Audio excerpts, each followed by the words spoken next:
In an ever-evolving digital landscape, for your business to thrive, you must adapt or die. Welcome to Marketing in the Age of AI, the podcast helping you harness the power of AI and marketing tools to revitalize and grow your business.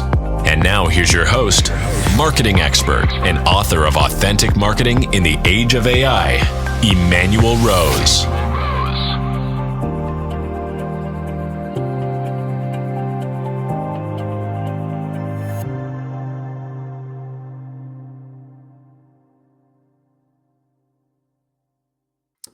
Welcome to today's episode of Marketing in the Age of AI. I have a pleasure of speaking with somebody who will help us ferret and weather our way through the ever-developing landscape of AI tools and applications, and how to use it, and how he's using AI to not only update and leverage for his own use, but also how he's training agency owners how to use AI. And so it's my pleasure to invite and welcome David Baer to the show today. Thanks so much, David. I appreciate your time today. Hey, Emanuel, great to see you again. It was a great conversation that you and I had an opportunity to have on my own podcast, and so thanks for reciprocating and inviting me on. Absolutely, I've been looking forward to catching up with you. Yeah. And first thing I'm curious about what you're seeing in the SaaS tool space, and if there's anything AI related that's interesting in terms of what either your clients are using as an SMB or your agency owners are seeing you're using. Yeah, absolutely. Well, I can say that what I'm seeing there is overwhelm, right? And we see this already with all of the MarTech stuff that's out there in the world.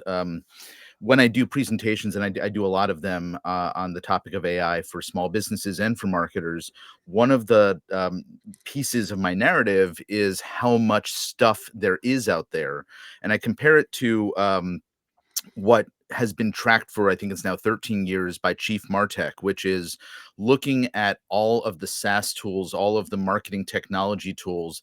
That's everything from, the highly sophisticated ads analytics tools that, big agencies might be using, down to something as simple as Constant Contact or MailChimp, and everything in between.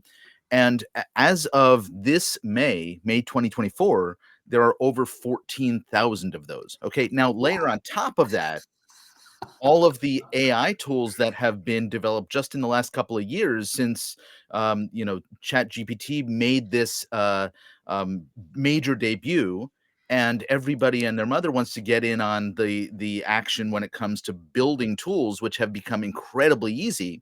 Well, if you go to one of these AI aggregator sites, like there's an AI for that.com, right, and you look at how many things that they have aggregated on their site, I don't know, the last time I checked was a couple of weeks ago, over 12,000, right? Now you put those two numbers together, that's 26,000 different tools out there.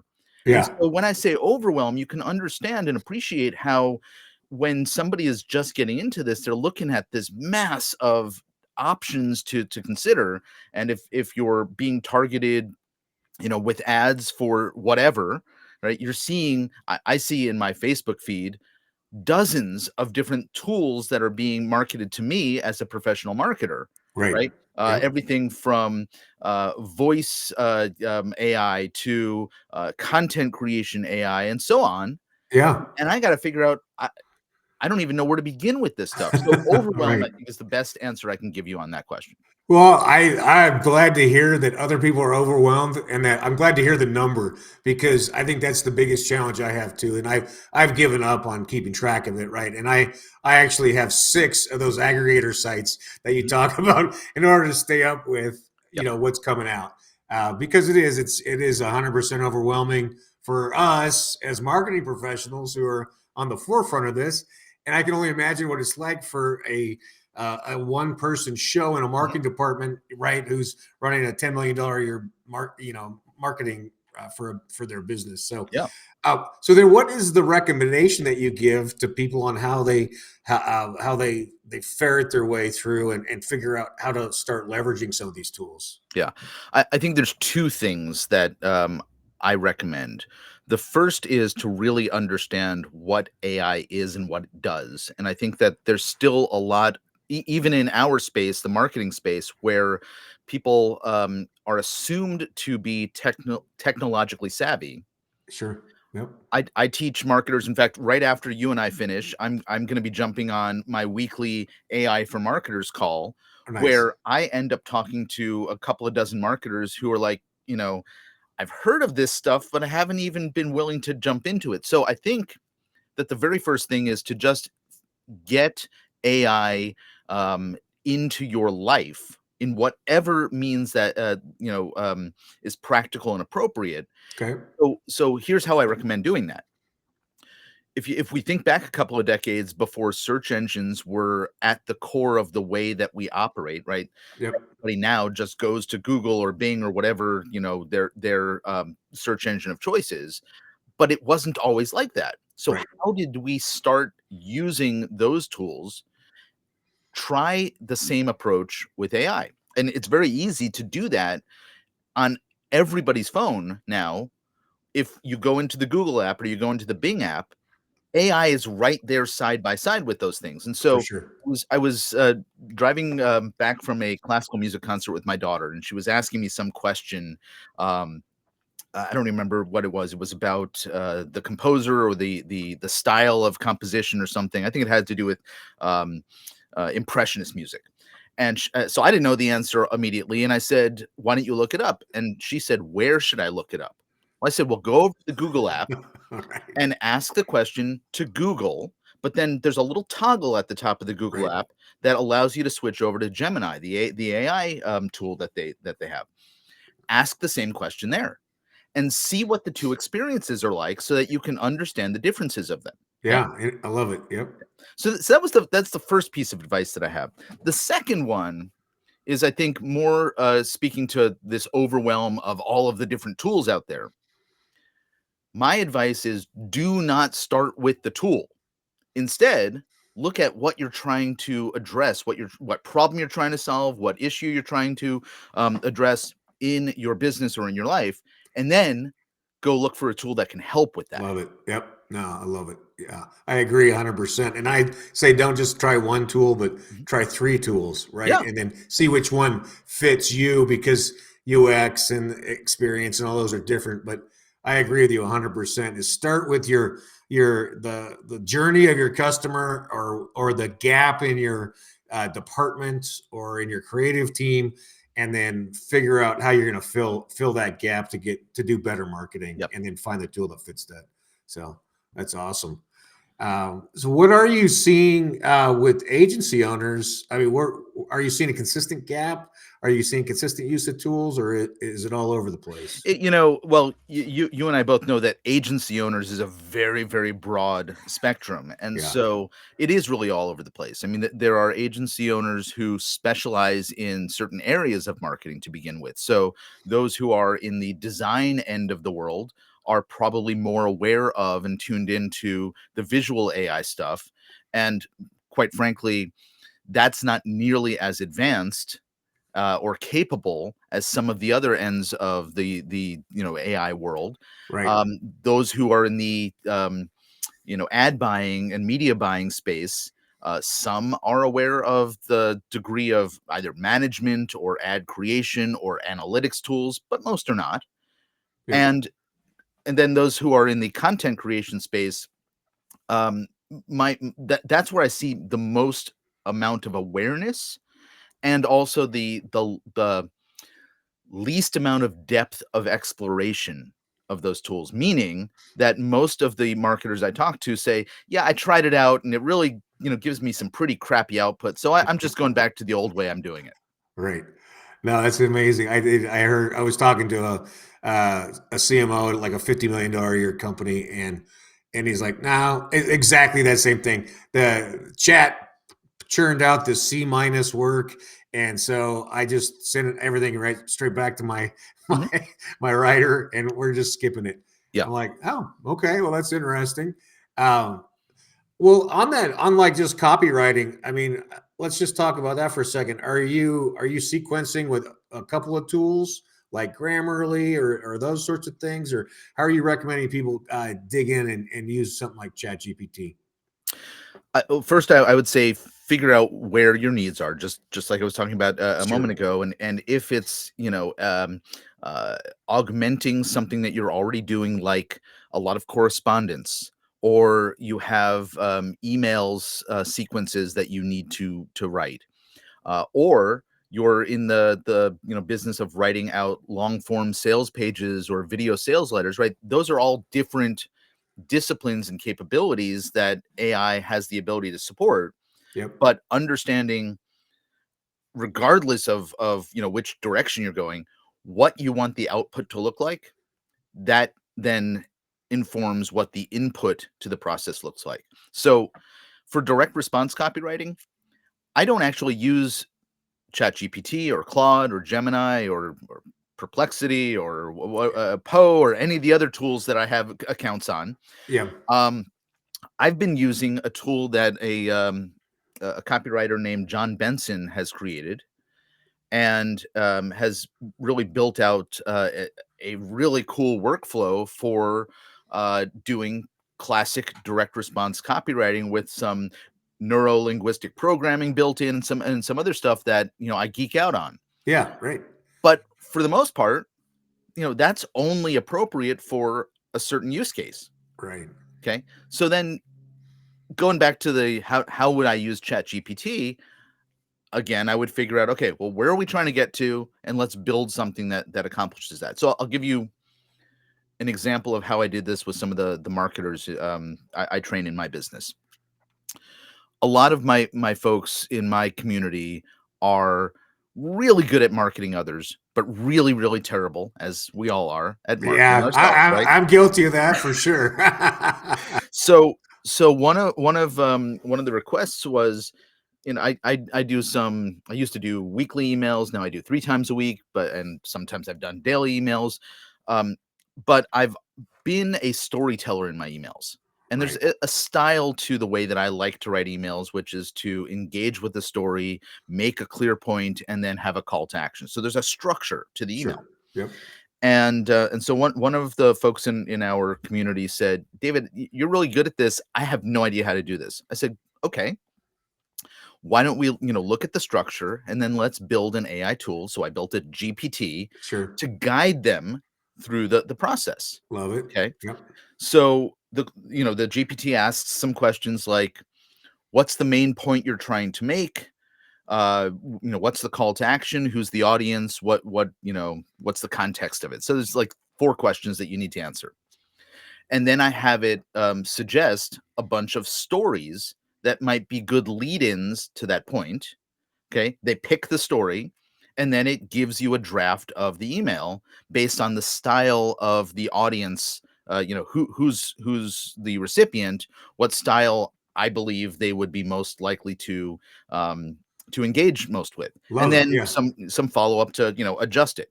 Right, that's a great use case for copywriting, but there's a process there. It's not simply write me an email about this. Right. Yeah. Yeah.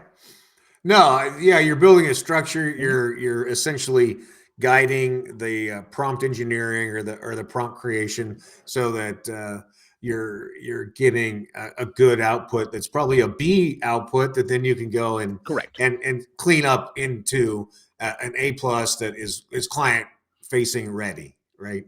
Absolutely, and I think your point about giving the lower grades on that output in those 2 examples that you gave, that's, I think, important for everybody to understand, is the first pass is never going to produce usable quality content. 90 something percent not Right. going to be usable quality Absolutely. content. Yep. And so there's refiners that you can either run this through. You can create your own follow-up requests and have it refine the copy, the text for you, or you can just take what it does and finish manually. Yeah, Either way, there is a savings of time and absolutely. probably an improvement of output quality that you get by using AI as part of the process. Yeah, I agree. And then I like to front end it by pointing it to content that I've already written, that's Hmm. already in my voice. I have a tool called Avia.ai that I have warehoused all my books. Hmm. And so I say, in the same style as my books, Yeah. generate blah, blah, blah. And so, but even that is only B work, right? Even with all Yes. that, even with a very sophisticated prompt pointing to things I've already written, I still have to provide the creativity impulse from the human being for another human being to be able to hear it and respond to it correctly. That's what I'm seeing. I think, part of look, most people don't need to know what's going on behind the scenes with AI in order to use it effectively. But, to the point that you've made about I still have to go back and do something even though I've given it the source material. Well, AI's capabilities are really quite limited. It's not as smart as we think. Right, It's based on recognizing patterns, recognizing things that it can imitate, and it does a so-so job of imitating some things and a better job of imitating other things depending on the quality of instruction that we give it and the right. detail of instruction that we give it Yep. and the large language model we happen to be using to accomplish that. And so there's all of these variables that, it's not just one thing.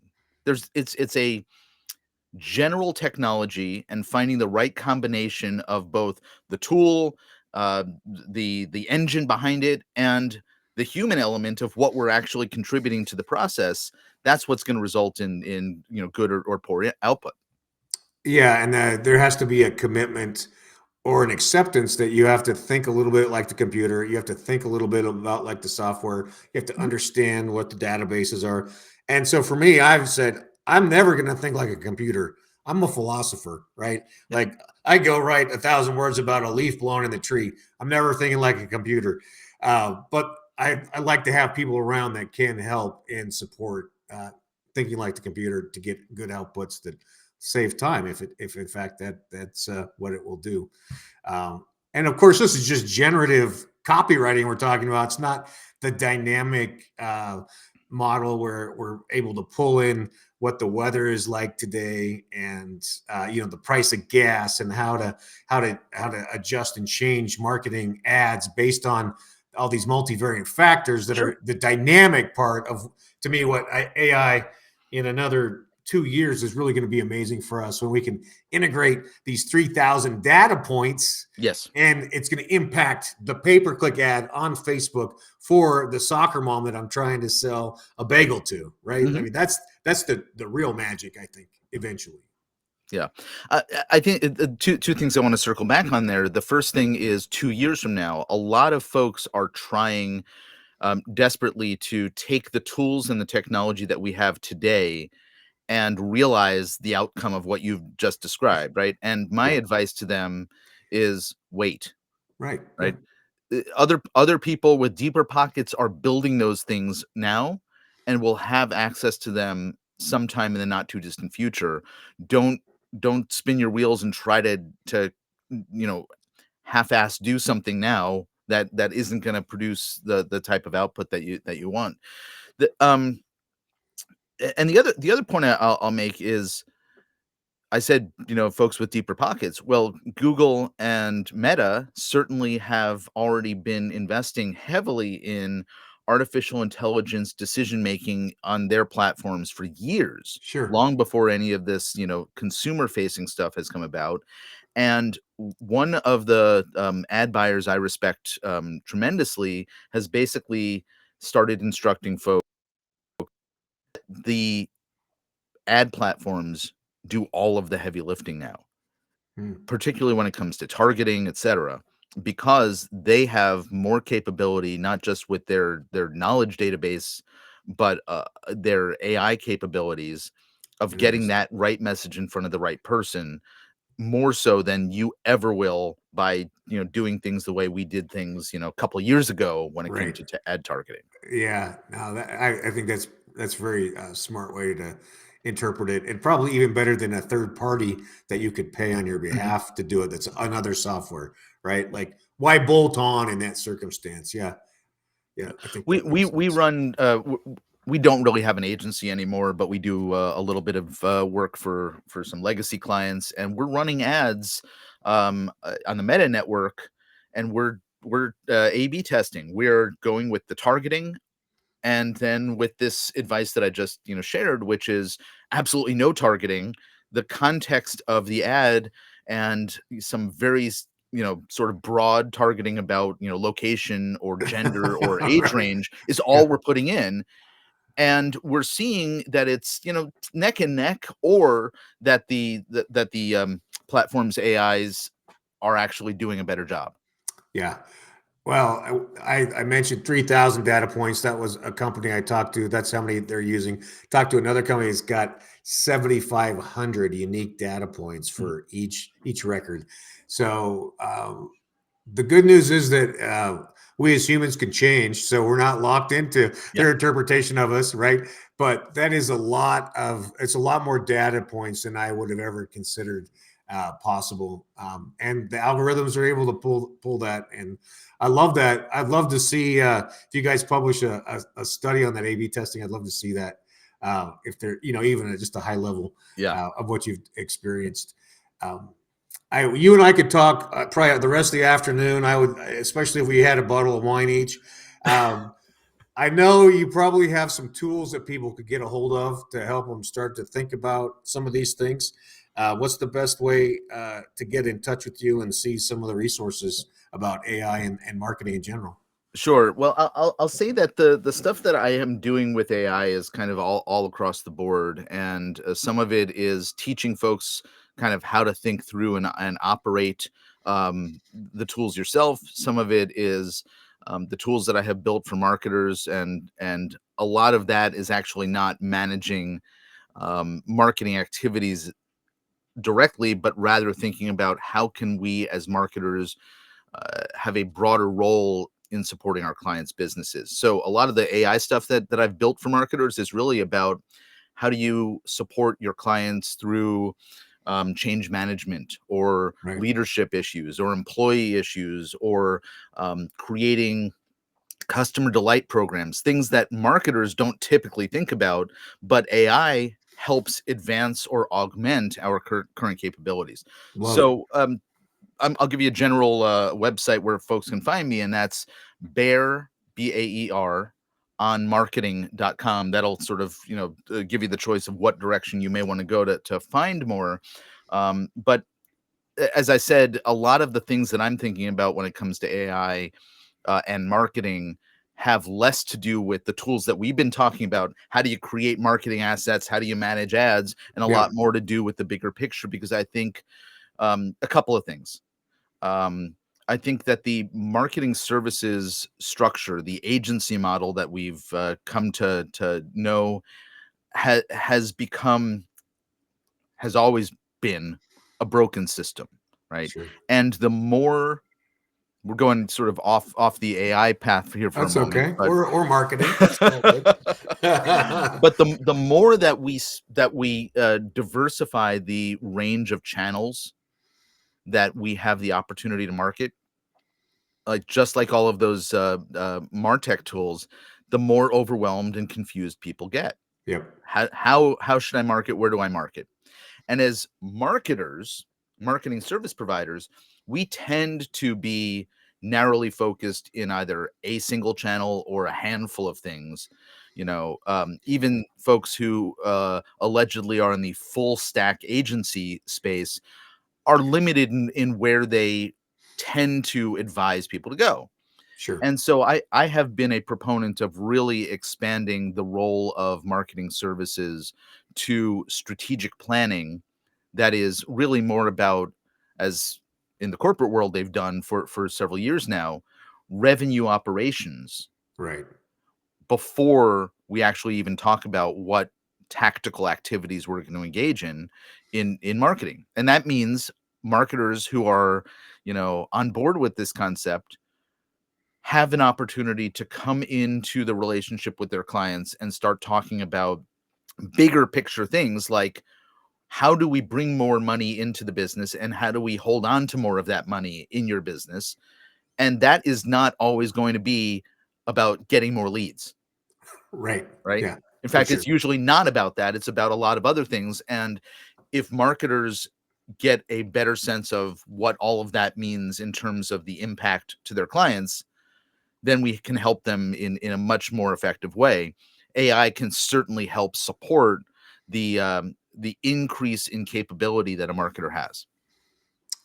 I love it. Yeah, I think that's interesting, and that the more that we can kind of fight our way out of the marketing only uh, idea or that silo, because sometimes it's not just us; it's also the CEO or the business structure that also wants to keep marketing separate from sales, and you're not going to operations meetings, and you're not allowed to send HR emails or help them make things look nice.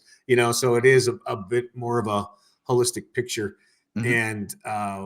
and it is I do enjoy those projects the most too. The deeper I can be and the more I can be part of the management team versus just doing a portion or just being this little sliver of Yeah. something, just the pay-per-click ads or something like that, or just content marketing. So I love it.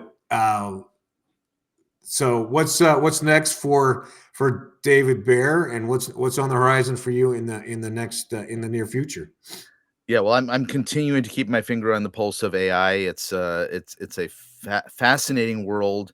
As I'm seeing more of the marketing automation tools, and we're very deep into the Keep, formerly known as Infusionsoft world, and seeing what they're developing and working with a lot of the marketers who are certified partners there. We're getting a better sense of where the SMB or SME, if you're not here in the U.S., world is thinking about taking on technology in their business. That's really at the core of what I'm doing. And I split my time pretty much equally between working with marketers, helping them achieve what I was just talking about in terms of playing a bigger and deeper and I think more significant role in the improvement of their clients' businesses, and that's a rallying cry that I am leading as the charge on as much as I possibly can I over love the it. next couple of years, because I think with so much change in the world, not just in the marketing world but the world in general, the more we can help support the businesses out there who desperately need some guidance. We ought to do it if we're able. So. All right. Well, I appreciate your time today. I love the conversation. I hope I can get you back on the show again in a few months, and we Love can to do it. see what's changed and what stayed the same. And again, how do we get a hold of you if we want to check in with you, David? Sure. So it's Baer, that's Baer, on marketing.com. All right. Thanks, David. You have a great day. You too. Okay. Bye-bye. Thanks for listening to Marketing in the Age of AI. Be sure to subscribe wherever you heard this podcast so you never miss a future episode. Your copy of Authentic Marketing in the Age of AI is available at Amazon.com or EmanuelRose.com. You can also connect with Emanuel on LinkedIn. Thanks again for listening, and we'll see you next time.